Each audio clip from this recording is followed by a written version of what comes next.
Tie sily novembra, ku ktorým sa hlásime, sú dneska, povedzme si to úprimne, v riadnej depresii a v riadnej kríze. Padla vláda a odchádzajúca premiérka Iveta Radičová povedala pred pár hodinami, pred pár dňami, že korupcia na Slovensku narastá do obrovských rozmerov a takmer nie je možné proti nej bojovať. To bola citácia. Len dodávam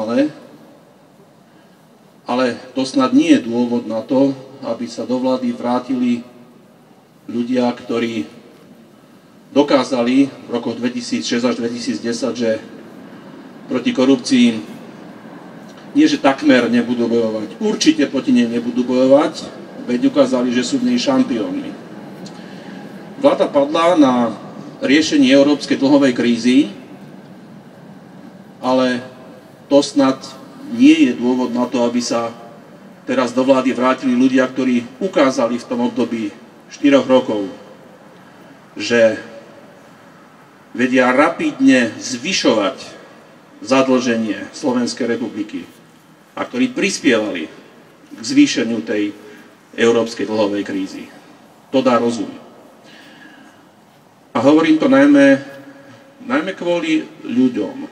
Kvôli ľuďom.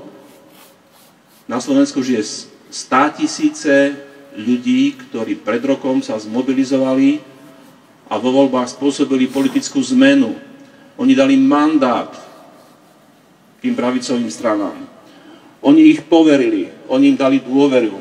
Oni ich tam zvolili a oni čakali, že tá vláda podá výkon. A to sa nestalo. A tí ľudia sú sklamaní, mnohí sú naštvaní a prežívajú dezilúziu a nevidia nejakú nádej, ale tí ľudia tu stále sú. A čakajú riešenie. A keďže chcem byť výsostne politický, tak chcem povedať, že malo by sa stať 5 vecí. Poprvé, možno by tie strany mohli povedať pár pokorných slov.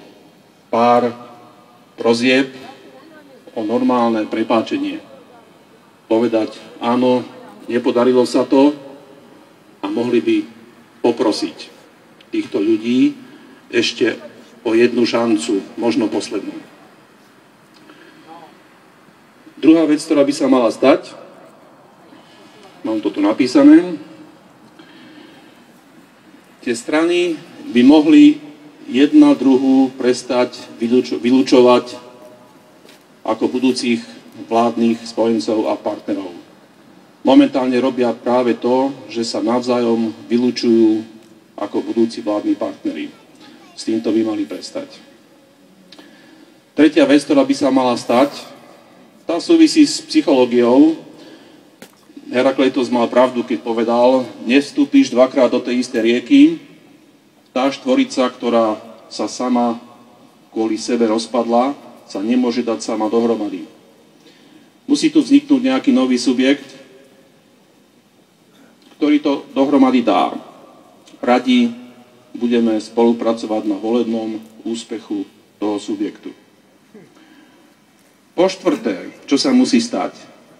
Bolo by dobre, keby všetky subjekty napravo od stredu sa dokázali dohodnúť na stratégii, ako bude Slovensko reagovať na dôležité iniciatívy, ktoré budú prichádzať z Európskej únie smerom na Slovensko. Aká bude reakcia budúcej slovenskej vlády? Táto otázka, takáto stratégia je kľúčová pri otázke, že či sa postkomunizmus vráti alebo nevráti.